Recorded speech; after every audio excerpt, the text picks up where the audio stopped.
played 100 days in Minecraft Superflat, but there are no villages or strongholds. You should be asking one question. Why? Why would I choose to do such a brutal challenge? There's no way to get wood. You might think, well, what about saplings from wandering traders? I can't get emeralds. Well, what about curing a zombie villager? I can't get an apple because there are no trees. There are no beds, no torches, no furnaces. But I did give myself a few things to make this challenge a little easier. First, I raised ground level so that slimes don't spawn. I gave myself a single crafting table, and I turned off phantoms. Also, I started the world in 1.18, but updated to a 1.19 pre-release halfway through. Can you guess why? Day 0. I started by looking around. There's nothing. So I started digging up dirt and piling it into a shape like a house. The reason I'm doing this is to make a dark room so mobs can spawn during the day. There's nothing to do in this world other than try to get iron from zombies and sticks from witches. Those are the most important things. So it's important to be constantly killing hostile mobs. And soon enough, there was the first zombie. It's brutally slow, getting 22 clicks, but eventually I will find faster ways of farming zombies. A ton of bats filled up one of my spawning rooms. That was really annoying. And as night fell, I made like a trench so that I could attract mobs and then punch their feet. And that worked pretty well for getting zombies. And if a spider came, it would try going from the top and I would just punch it. There was a scare with a baby zombie, as I don't have a way to block them out yet, but I survived it. On the morning of day 1, I walked around and gathered resources from mobs that had burned up. This is something you gotta do every day, it's just free stuff. I made a third dark room for mobs to spawn in. It was a little bigger, but creepers kept spawning, and that's useless. I can't use gunpowder for anything. And on that night, a zombie somehow broke into my trench. I really need to be more careful. On day 2, I started getting some bows. This is the best weapon, it's the only feasible way to kill a witch, so it's good to have bows and arrows. This was also the first time I noticed that Endermen were going to be a major annoyance, as the Endermen would take blocks away from my houses, and then it wouldn't be dark for mobs to spawn anymore. And that night, I successfully used a bow to take out a baby zombie. Very glad I had that. Day 3, I extended my trench and built a bridge section to it so I could stand up and look out for witches. Day 4, I had received a potato from a zombie, and I used it to lure some pigs in. So a couple groups of mobs generate with the world, but then no more spawn after that, so you gotta save these ones. I had a pretty good bridge system going, and I made a big room under it for mobs to spawn. The morning of day 6 was the first time I tried using a 2-block pillar to take out zombies, and it works pretty well. You can attract a lot of them. And then I got my first iron ingot. It took me 72 zombies to get here. That's just what you gotta do. Kill as many zombies as possible. An Enderman placed a block so that zombies could climb up on my bridge. That was so annoying. Then when I tried repairing the place where the Enderman made a staircase for zombies to get me, a creeper blew up my whole bridge.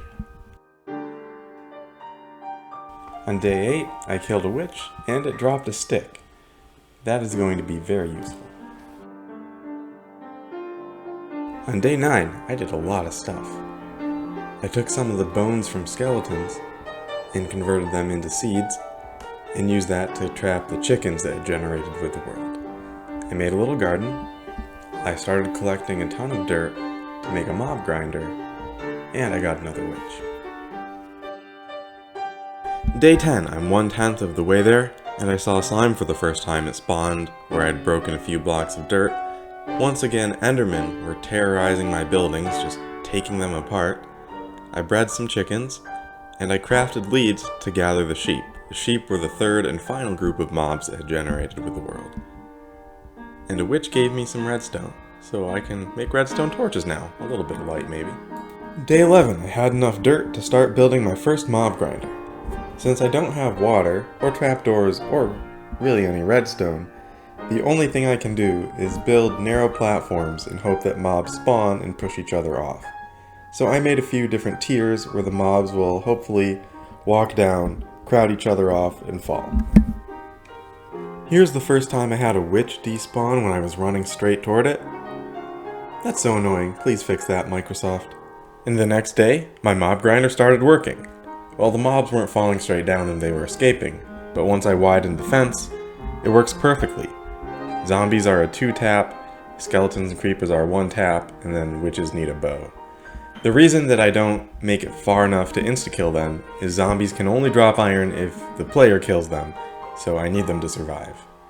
I tried taking out a witch, but this spider jockey had no chill whatsoever, it just kept chasing me, and with rotten flesh as my only food source, I couldn't really regen. Just one day after I got the mob grinder working, an Enderman already took a block away, lighting the whole place up, so I had to go repair that. I built walls around the base of the mob grinder so I could be there safely, and I put up a redstone torch and a block of glowstone to light it up, so this was my new base really. I accidentally looked at an Enderman for the first time. Thankfully I was able to get a roof over my head and take it out. Then I got my second iron ingot, finally. And then there were 4 baby zombies at once? It's craziness. Here's a funny glitch, an Enderman got stuck inside of a few blocks. Don't know how that happened. Meanwhile, the other Endermen were stealing blocks from my mob grinder, so I started crafting bone blocks since Endermen can't pick those up, and that's how I patched all the holes. I crafted string into carpets, and this will prevent baby zombies from escaping the mob grinder, making it much safer. Even when I don't show you, I'm constantly killing zombies the whole time, because I need to get iron ingots. Like this, number 3. Day 17, I had 1 egg left over. I threw it at a bat, it hit, and spawned a baby chicken. That was my most proud moment of this entire 100 days. Day 19 was the first time a creeper blew up the bottom of my mob grinder. It happens occasionally, I'm not sure why, but they just explode instantly. It's annoying to clean that up. On day 20, this is what my inventory looked like. Most importantly, notice the zombie drops. 3 iron, 4 carrots, 4 potatoes. Really need those iron rates to go up. I found a zombie with a shovel, but it did not drop. A shovel would be really useful for making dirt paths, which would prevent mobs from spawning. Day 23 was more of the never-ending chore of punching zombies. I was fighting a slime, and then all of a sudden a baby zombie stabbed me in the back? Not cool. I replaced almost the entire mob grinder with bone blocks because Enderman kept destroying it so frequently. Oh, and then another witch despawned right in front of my face.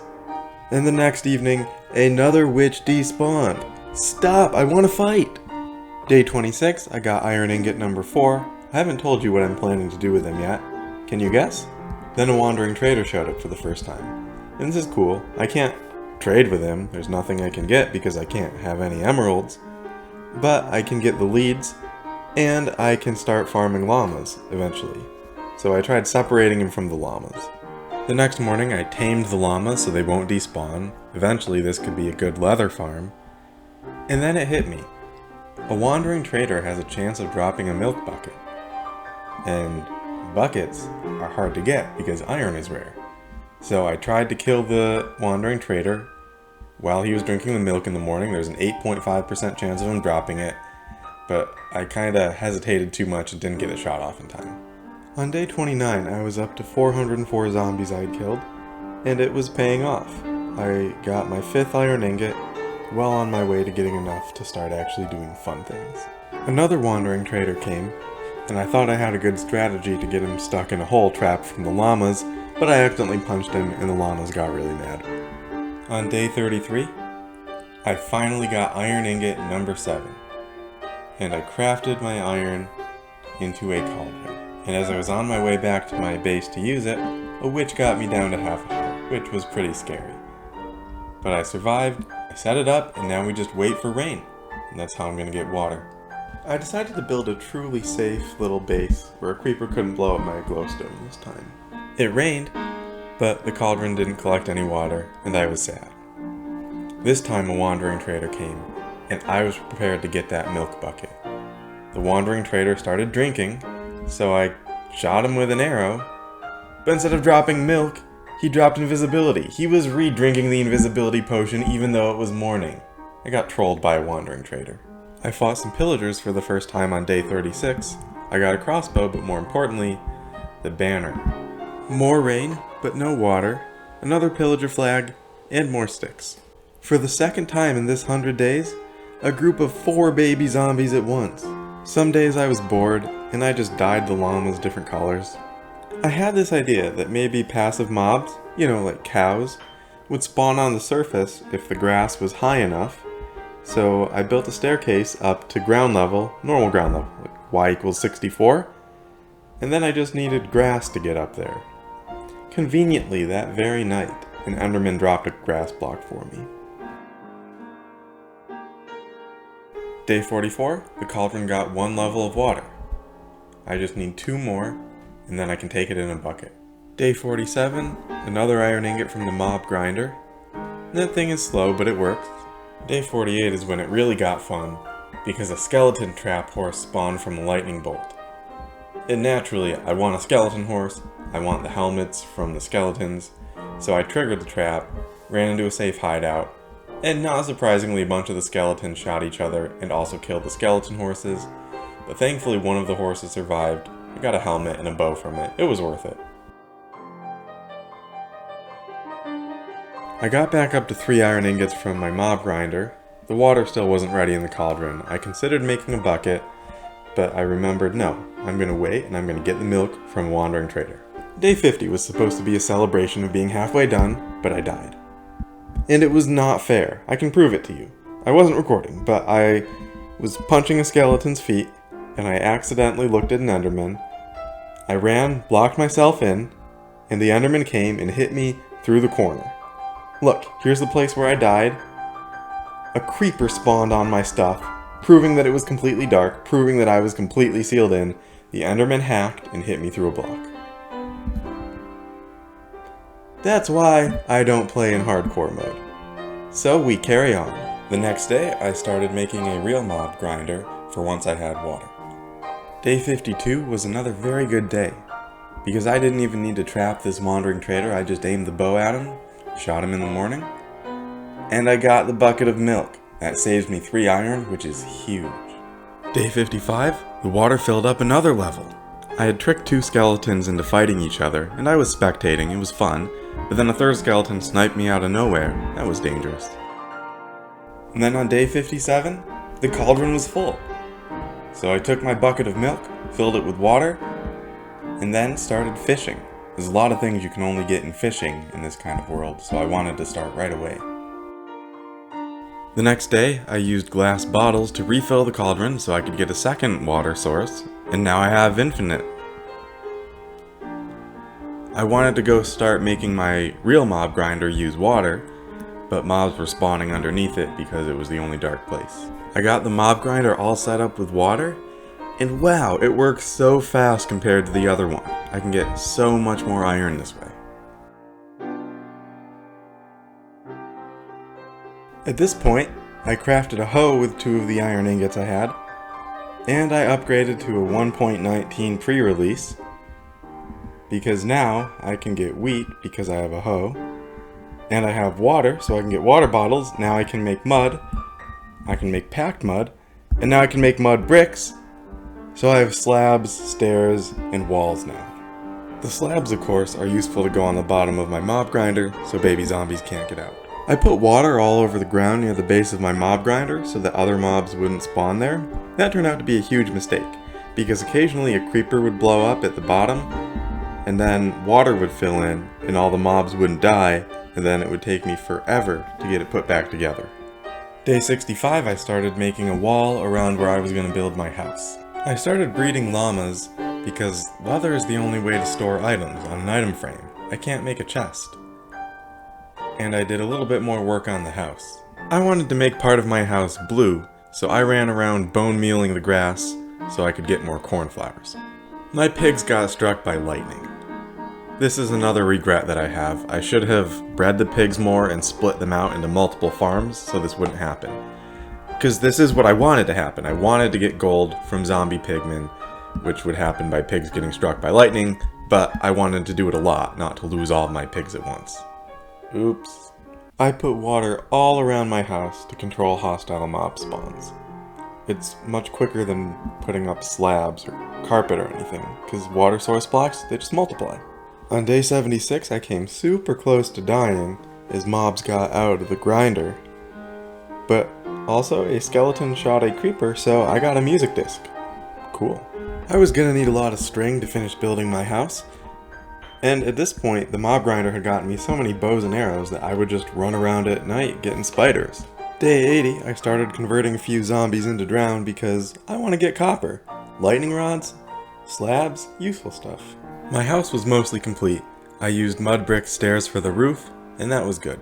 2 chicken jockeys in the mob grinder at the same time? Never tell me the odds. Some mob dropped me an iron chest plate. Thank you, I will take that. And I fished up a piece of leather, so I made my first item frame to store things. On day 86, I suddenly realized there is a passive mob that I can cause to spawn. The glow squid. The glow squid can spawn in any biome as long as it's in dark water. The very next day, boom, glow squids. Now my item frame glows a little bit. I added a finish flag to my base because it's simple and I only know how to do simple things. I kind of cheated by turning the date on my computer to October 31st. So now there are zombies and skeletons wearing carved pumpkins. I was hoping to get one, but then I read the wiki and you need looting for them to actually drop it. And I haven't fished up a looting book yet. I haven't explained this yet. My goal is to get an anvil before day 100. That way I can combine all of the bows I've gotten from skeletons to get, like power 4 or something. You can see here I'm partway there with the iron. And then here's a tour, kind of a nice view of everything I've done so far in this world. It happened again, a creeper blew up, the water filled the base, so all the mobs survived the grinder, and they were running around everywhere. On day 97, I had 27 iron and a whole lot of power 1 and power 2 bows to combine together. As long as the zombies dropped the iron, I would make that anvil and I would do some combining. Day 99, I was 1 iron ingot away from being at 31. And I was out there killing zombies when a creeper blew me up. 127 levels of experience, goodbye. And the creeper actually blew up a zombie too that dropped the last iron ingot I needed. All I had to do was not get blown up and I would have been good. I went ahead and crafted the anvil and I figured I could get enough levels from the mob grinder in the next day to do all the low level combinings of these power 1 bows. Then came day 100, and it was chaos. I started by breeding chickens to get some more experience, and then I was back in the mob grinder, and a creeper destroyed the whole thing. And I quickly repaired it, and I thought I was going to be okay. I was combining bows, getting power 2s, power 3s. The unbreakings made it a lot more expensive than it should have been. That was annoying. And a skeleton was there giving me all sorts of different colored music discs. But then a creeper blew up, and water came in. And then mobs were everywhere. They were attacking me. I accidentally let my chest plate break. It was bad. But here's a view of my house at the end of day 100. It's not easy, it's pretty boring, doing Superflat with no villages, but you can gain different resources. If I played for longer, I would have gotten enchanted books from fishing, gotten mending gear, full iron, and then I could have survived pretty much anything, and it would have been more fun.